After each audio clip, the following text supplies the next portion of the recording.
40 years left to get it in.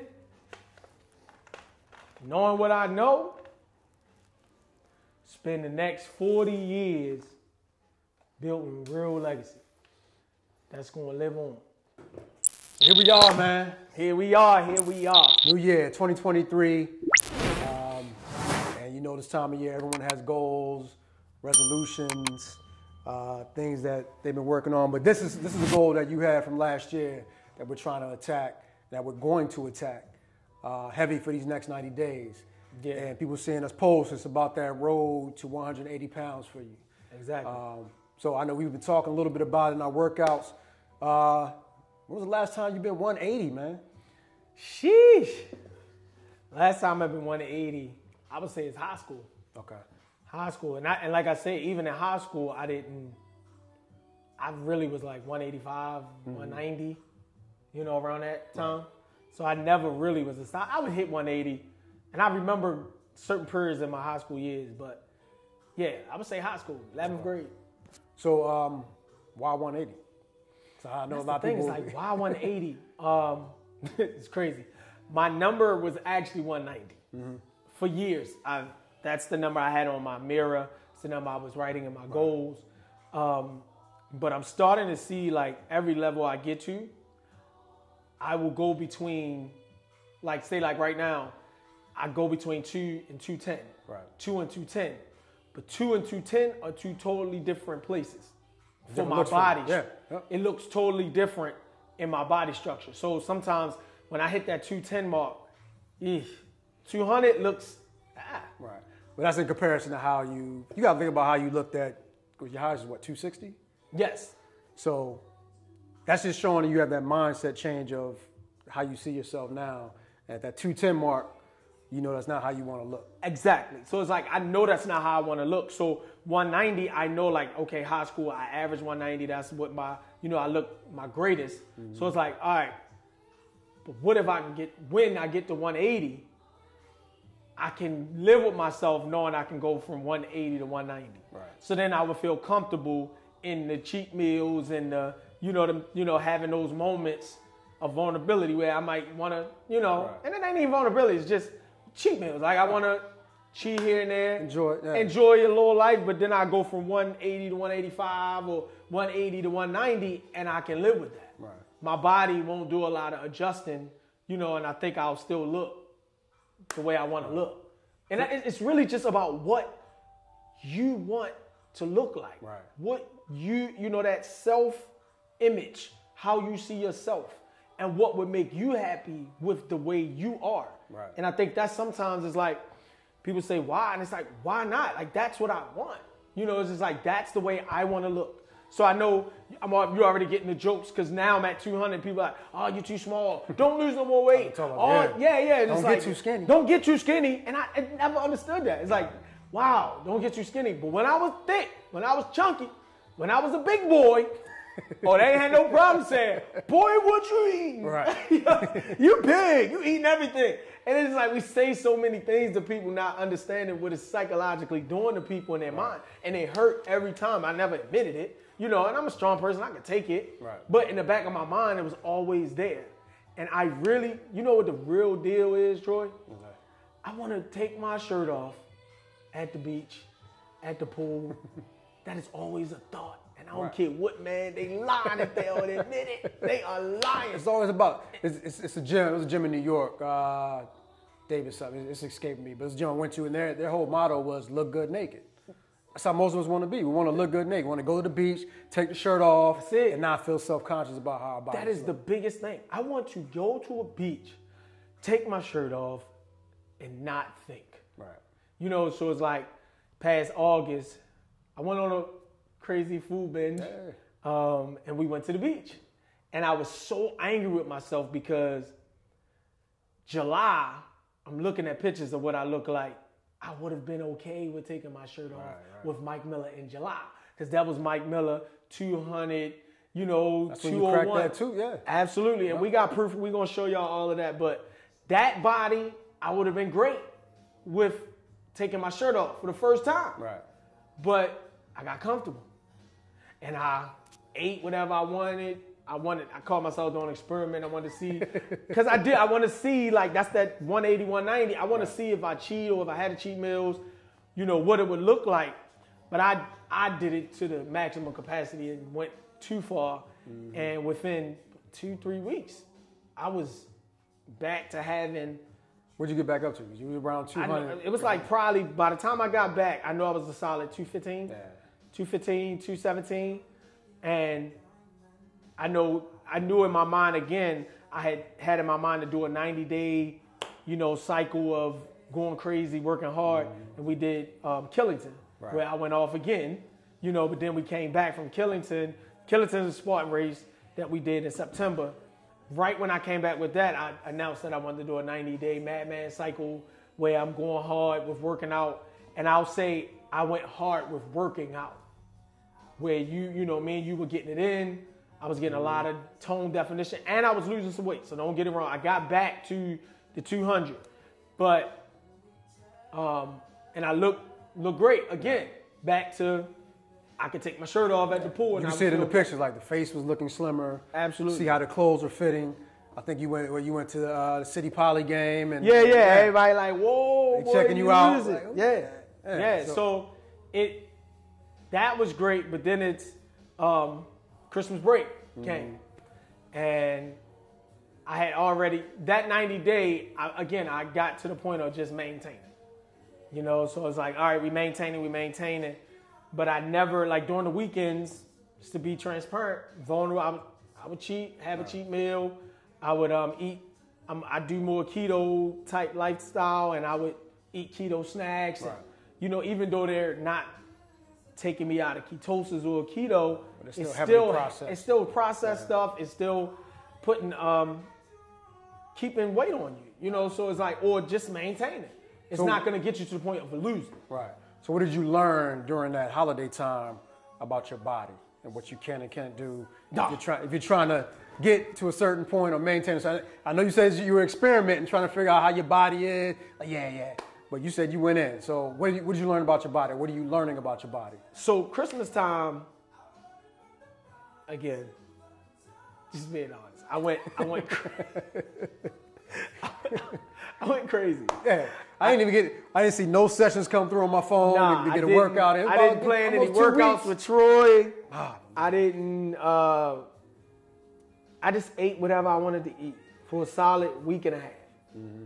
And one, I knew, me and you had already discussed 2023, next 90 days.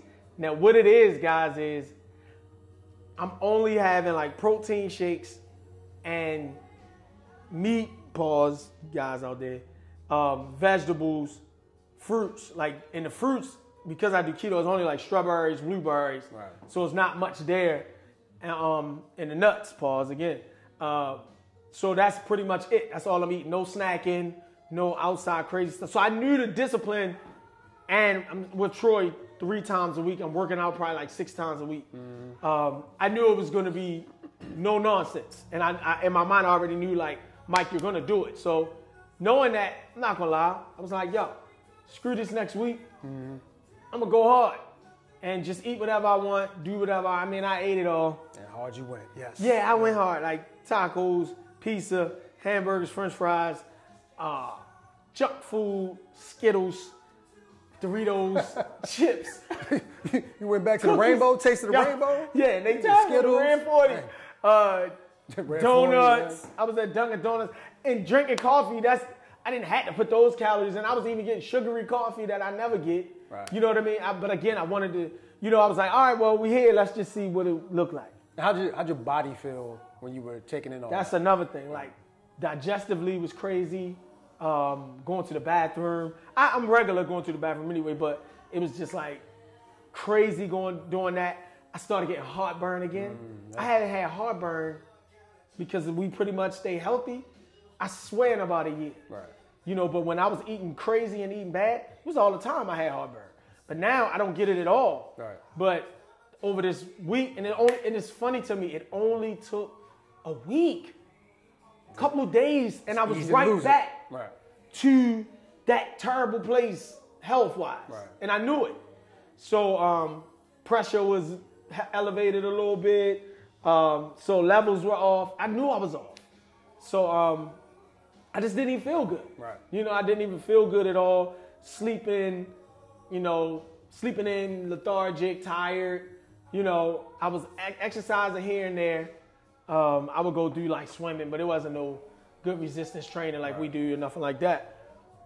So yeah, I didn't feel good at all. So to answer your question, like I knew then and there, it's kind of like with the alcohol. It's like I got to a place where it's like the acceptance happened where it's like I cannot drink alcohol again. Mm-hmm.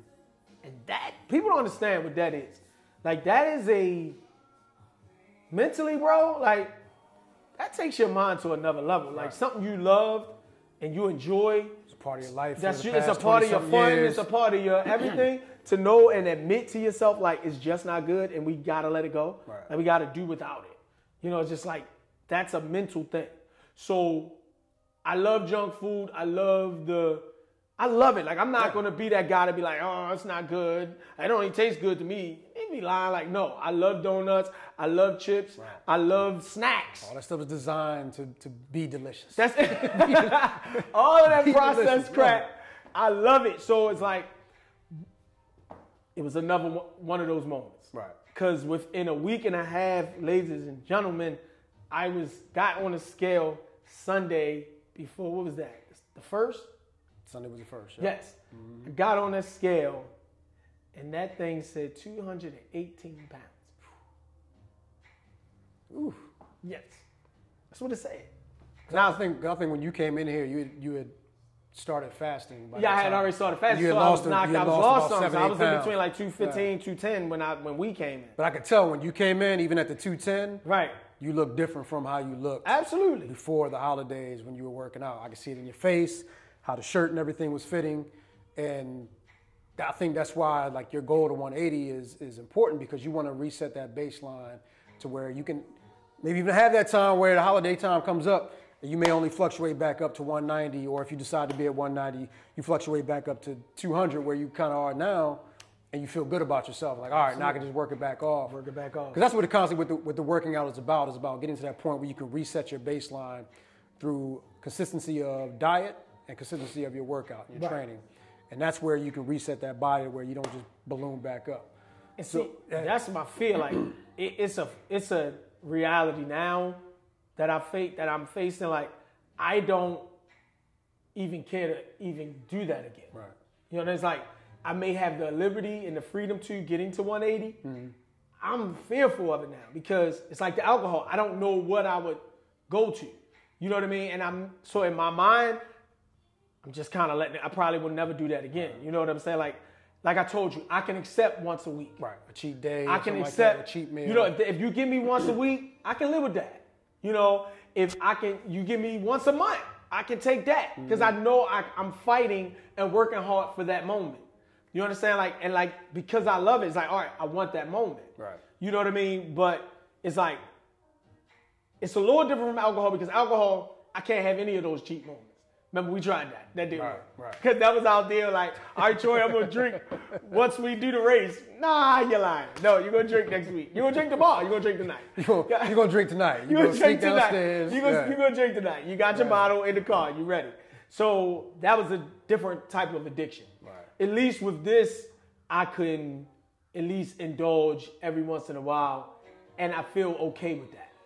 That takes, that leads to your discipline, because not everyone's disciplined to do that, because it's a lot that goes into cutting out food, because it's disguised in so many things that we eat on a daily basis that you think you're not consuming a massive amount of sugar when actually you are. You are. And people just need to just continue to educate themselves on what are sugars and how it affects your body. And it's funny, we posted something yesterday where something about people eat so poorly these days that when you eat regular food, people consider it a diet. No, this is just how we're supposed to eat. It's regular eating. Yeah, if you look at how people were back in the 60s and 70s before this insurgence of processed food came, people had smaller bills, smaller frames. There weren't a lot of people that were overweight and obese. Now, I think the the average weight of a man, male and female, has gone up over 20 pounds on those past Absolutely. 20, 30 years, which is crazy to think about. It is. And it's funny how, even with the BMI, like body mass index, like we'll say things to ourselves, and it is true, like, yes, our, you know, even as African Americans, you know, it's just like, yeah, our build is different, but we shouldn't be 30 pounds off. Right. You know what I'm saying? You shouldn't be 50 pounds off and talk about, oh no, that BMI is terrible. You know what I'm saying? No, that ain't for my body type. Right, our body type, that's not for us. No, stop that. No, stop. Yeah. Yo, you should be somewhere, you know, in the range, at least close to it. To it, somewhere around there. And I know it's different for, unless you're like an athlete where you may carry more muscle mass and the muscle is heavier, so it's going to account in that, you know, height versus weight category when you talk about BMI, but a lot of us aren't athletes. Absolutely. And we can't put ourselves in that category. A lot of us just carrying too much excess fat. Right. So whether it's visceral fat, which contains around our core and our, you know, internal organs, or if it's even subcutaneous fat that we're carrying around, we got to get those things under control, get those numbers under control. And that's why I love what you're doing, because you're also, and I know you'll show this to the people, you're also tracking your levels. Everything from your blood glucose levels to your ketosis range and everything, where you are with that. Yes. Going to the doctor frequently. Yes. And I know you talked about even shortening that to every 6 months instead of every year, just to see where your levels fall. Right. Why is that important to you? Because that's why I even started this whole journey. I didn't care about the look. Right. It was more about what's going on inside of my body. Mm-hmm. And what I didn't like was the not knowing. Right. You know, like some people don't want to know. It was what you don't know won't hurt you. Like that is a lie from the pit of hell. That thing will kill you. It will kill you. It will kill you. So I am a firm believer on one of the secrets of life is tracking. Metrics, yeah. Yes. If you know, at least I can make strides to make it better. So like I had never once thought in my mind to check my pressure. Right. You know, so it was just like when I went to the doctor finally, you know, I hadn't been in years, you know what I mean? So it's just like we young, we think we invincible, nothing's gonna kill us. Mm-hmm. And then when I finally went and saw that, my pressure was crazy high, you know, my sugar was crazy. I'm not even gonna go back to that, but every level from my cholesterol, off the charts high, pre-diabetic, all of that, you know, and right now, technically, I'm at like 5.8 with my A1C. Okay. But that's improving from where was it? I was at 5.9 last year. Okay. So my goal is to get it down to like 5.0, 4.5, and keep making increments of 0.5, and you know, increments of, but regular is what, 5.6, I think? You got to get to that 5.6 mark. So I'm 0.2 tenths off from that, which it's an improvement from where you were.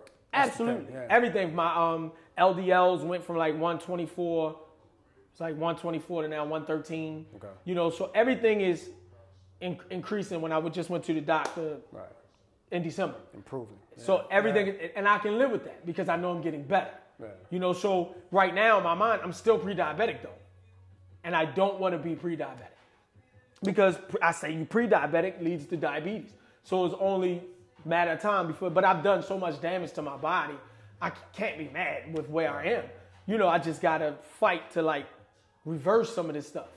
And people been telling me, man, it's like you aging backward. I hope so.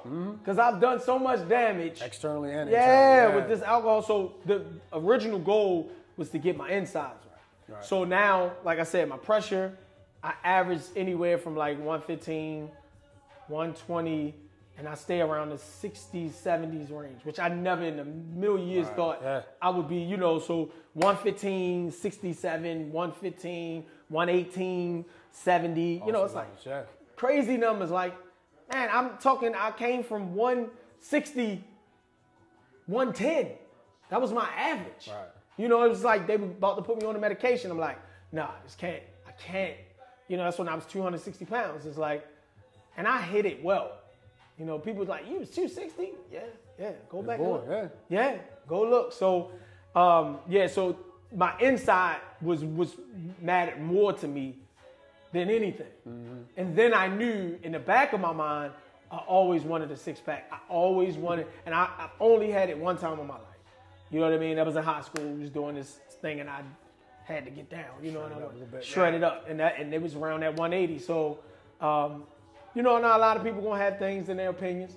You know, but it's fine with me. Yeah. It's what I want.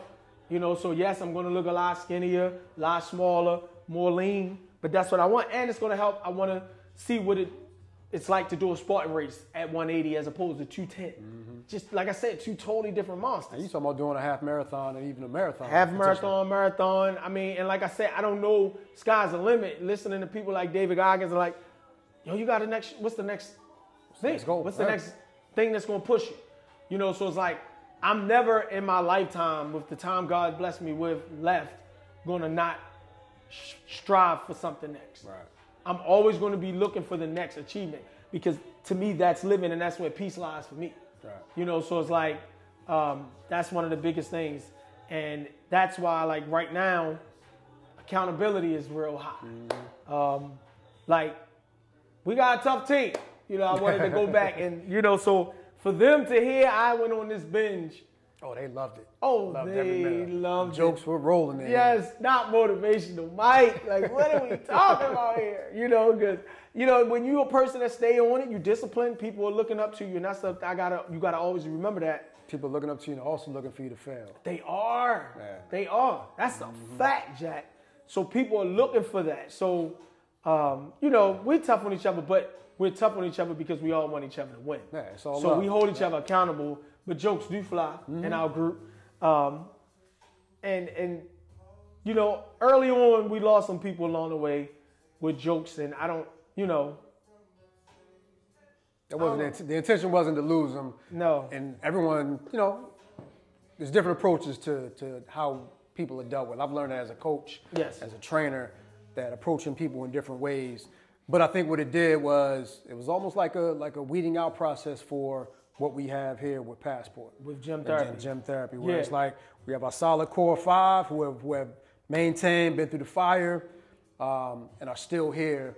And now we have a goal of trying to push each other and other people around us to get to that level. Absolutely. So some people had to weed themselves out because maybe this just wasn't the time for them. Absolutely. Not that this isn't for them, maybe this just wasn't the right time. This wasn't the right time. And it wasn't personal. You know, it's like we were just being men, joking, having a good time. So, you know, if you out there and if we done any damage or hurt you, we apologize. Not the intention. You know, definitely not intentions. I even took my whiteboard down. My whiteboard no longer contains names. 2023 is about the positivity, so I'll post a picture of the whiteboard and what it has now, which are pretty much goals and the rules to the game of life for 2023. Yeah. So that's what we focused on, and so we want us to be a nurturing environment for people, but we also want to be a tough love environment because people need to be pushed. That's it. In the proper direction, and we're here about promoting that Fab Five. That's it. For life. So. And with our core, we push each other. Yeah. You know, so I could have kept that to myself. I didn't have to tell it. I knew I was fasting, so I knew I was fasting that next week, and you know I could have kept it to myself, but I said, you know what? Nope, I'm accountable. Mike, accountability is the highest form of maturity. That was your so last you got to be mature. Monday. Yeah, you got to be mature. Of course, I was going to tell my coach. I was going to tell Troy, no question. But then it was like, no, you got to tell the team too. You know, so it was an announcement. Hey, this is what I did. Jokes started flying, laughs, you know, and this. But that to me is fuel for me. Because now it's like I'm even more determined to make it happen. Because then your best way of shutting people up is to achieve. His results. That's it. So yeah, I had to, you know, as far as being accountable to the team, like I said, we're a rough squad. You know, it's a rough squad, and you know, I don't know if we've definitely, you were talking about weeding out some of the, you know, people, and if we offended you, bro, we apologize on behalf of Gym Therapy Passport. Never our intention. We will grow and learn in the process, but I thank God because it definitely formed Gym Therapy, the podcast, Fab Five, our 5 people that stuck it out. And now we see the bigness and where God has taken us. So I'm excited about that. But I had to be accountable to the team. It was like, first, you're accountable to yourself.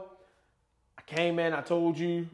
I mean, I know you said you could see I could see it. As soon as you came in, I was like, yeah, Mike looking different, man. Looking a little, like a little chubby Mike. I ain't trying to body shame, but you looking a little different coming in, man. Chubby. But I do. You wanted your time frame over the holiday to enjoy it with the family. It's a shame that, with our people, it was always just like the terrible food that we got to consume. But we're learning, man. We're learning, and hopefully things will change. But so I know from that you went into your fast for the New Year. So tell me about what you usually do. So I got on the scale, y'all, and it was just like, that joint said 218 pounds. Where I was right around 205, 204, 206. I was going back between maybe 204, 208 before the holiday. And I got on the scale, the thing said 218.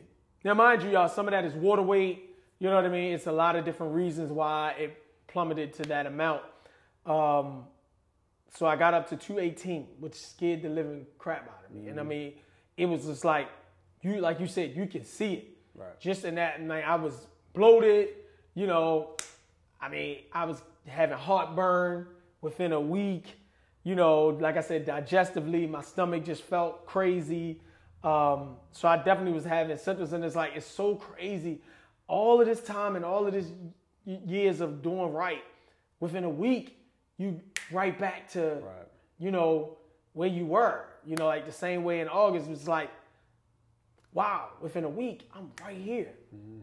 So I did and guys, again, I've been doing fasting for years now. So I'm not suggesting you start with something like drastic as I did. I did a 4-day straight water fast. And I did have coffee and I did have tea. And we have like a detox tea that I was using. So I do say, I put salt in my coffee. Right. Why'd you do the salt in the coffee? Salt helps give you that sodium. So, I still wanted to get my electrolytes. Kind of like how people drink Gatorade to get their electrolytes, or Pedialyte. I wanted to still get my sodium, my potassium, and magnesium. That's an important function to the body. Yes. So to be able to function, because usually by the second day of a fast, I'm depleted. You know what I mean? I don't want to talk to nobody. Right. My attitude isn't right. You know what I mean? I'm kind of like stay in the house. But with those electrolytes, I was taking potassium pills, magnesium pills, and I was able to get my sodium, pink Himalayan salt, sea salt, put it in my coffee. I was able to still get those electrolytes, which allowed me to have, to make it through workouts. So not only was I fasting, I was still able to do workouts every day, Monday, Tuesday, Wednesday, and Thursday. Gotcha. I broke it that night with something small with like some nuts, paws, just a little bit of, maybe, that was about it. Things that was light on your system. You don't want to overload. And I didn't want a big heavy meal. Absolutely, a big heavy meal. And we were going out that Saturday with the team, so I knew I was going to have to break it a little earlier than planned, because if I would have tried to break it with a steak and some things like that, it would have killed me. The system would have been all I'd have been straight in. Excuse me, fellas. So I did it for 4 days. My weight got back down to about 204 when I got on the scale. So we starting at about 204, but we on our way to 180. 180. The road to 180 is what we're going to be journaling. I'm going to show you like my levels. I'm going to start showing y'all, my blood sugar levels, my ketosis levels. I have a thing called a Keto Mojo that tests those for you. I'm going to show y'all my weight. I'm even going to show y'all my body. We're going to be totally vulnerable, because that's what I believe it takes to be great and to really help somebody. Right. I mean, we look at a lot of stuff on social media, a lot of stuff out here, and people just not being honest. They're not smoking mirrors, man. Yeah, it's just giving you all the good stuff and not the grind and what it took and the work that it takes. So you're going to see me working out with Troy. You're going to see me falling out and, sweating and grinding and, not wanting to do it. Like having those moments like we were talking about earlier. Like I didn't want to come here today, but I know I got goals. I know I was tired. Right. I was tired. I worked out hard yesterday. You know, I went swimming I left here, and I did, you know, the treadmill like you told me to. So it's like, got a lot going on, but it's like, no, we got goals. Got goals. So, you know, I know you would, you know, want to talk a little bit about intermittent fasting. Yeah, so there's plenty of benefits for the intermittent fasting. I always tell people just to research yourself. Like, I like to give people information, but I didn't also like for people to research on their own. I'll just take my word for it, do your own research. And everyone's body is different, and then also always consult your physician before you start anything. But yeah, with intermittent fasting, we're talking about time-restricted feeding, where you're fasting for a period of sometimes 16 hours or 18 hours, and you may only feed during a certain window of time, like 8 hours, 6 hours. Some people do even more drastic, where maybe 20 and 4, 22 and 2.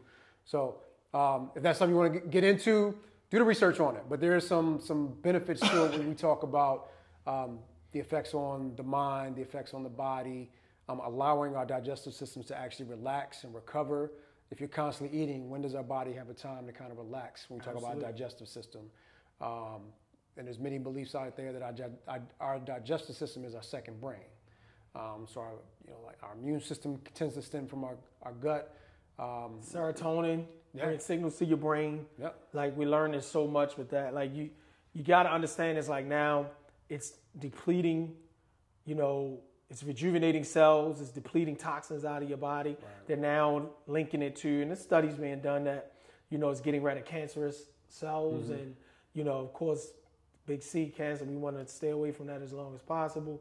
So there's so many benefits to fasting, guys. It gives me so much clarity. And if you go back to cave days, like, we did fasting normally. Like, that was a part of life. It was a part of life. Like, you weren't eating every day like that. You eat what you kill. So you would catch what you were going to eat and eat that day or maybe that night, but then the next day you might not eat at all. Right. You know, so it's getting back to, you know, and I feel God made our body so amazing that we're designed that when we don't have the food to survive, your body's going to go into overdrive and work for you to take place of that depletion of food. So, and now we're seeing that, wow, it really has a lot of health benefits that go along with that. Right. You know, so we're going to talk a lot more about that, but we're going to take you on this journey, guys. I'm going to show you everything, how I'm doing it, what we're doing. We on the terrace. So it's just like, that's the goal. So make sure you tuned in for it. It's going to be a nice journey. So I'll just say this, like, I'll have Mike finish this out, but I'll also say, if you haven't already, go to that Gym Therapy podcast on YouTube. Please subscribe. We're trying to get to our 100 subscribers, currently at like 95. If you like what we're doing, also like the page, subscribe to it, and then share it. Share what you think a family member that you feel can benefit from what it is we're trying to provide, because we want this world to be healthy. So definitely Gym Therapy is a place to tune in, because we're just growing, and we want you to grow with us. So that's right. Mike, what you got, man? Send us out on some motivational Mike moment right now. So, guys, I'm just going to stick to what we're talking about right now. Like I said, I talked about this in my motivation. If you're not tuning in, check me out. Mike's Motivational Monday. Every Monday, you want to get some good, just to start your day. And I want to understand this. The motivation is temporary. Look at me as a spark every Monday. I'm just a spark to get you through. Okay, but the spark is just to light the fuse. But then you got to do the things that it's going to take to keep the fuse lit. Okay, to keep that fire burning. So all I can say to you is, guys, this year, total consistency, total accountability. That's what it is, total accountability. What is that? That's, yes, you being accountable to yourself, but also being accountable to a coach, somebody else, where you're going to tell them your results. Tell them your results. That right there, that's big time maturity. Accountability is the highest form of maturity. I live by that. So if you want to be mature, it's time to grow up. It's time to stop being immature with this food and this working out and saying you're going to do stuff that you're not going to do. And I know that's tight, but I'm talking to myself. Anytime I'm talking to you, I'm talking to me first. Because I just showed you, I just was vulnerable. I had a binge. So, okay, we had it. What are we going to do moving forward to stay consistent? And the only way you can do that, tracking. Be accountable. Be accountable to yourself. Look yourself in the mirror, knowing I want to be great. And greatness lies in your struggle and pushing yourself to the next level. So I can say, let's stop being babies. Stop drinking milk. Let's try to eat some steak. But it's time to grow up. And that's what it takes. You want to be great? Do what it takes by being accountable. Do what greatness requires. That's it. It's not easy. It's not meant to be easy. It's never going to be easy. But what type of life do you want? Because we only get one. And time is the hottest commodity. That thing is running. It's going all the time. Do we want to be great or we want to be everybody else? That's the question. I choose to be great. I choose to be me. I choose to have peace. I choose to be happy. I choose to continue to learn and grow. But you can't do that being a baby. You can't do that being immature. Come on, y'all. It's time to grow up. Yeah. Total accountability. Gym therapy, baby. Let's get it. See y'all at the top. Let's work. Forget about passports. That's it. Passport. Yeah.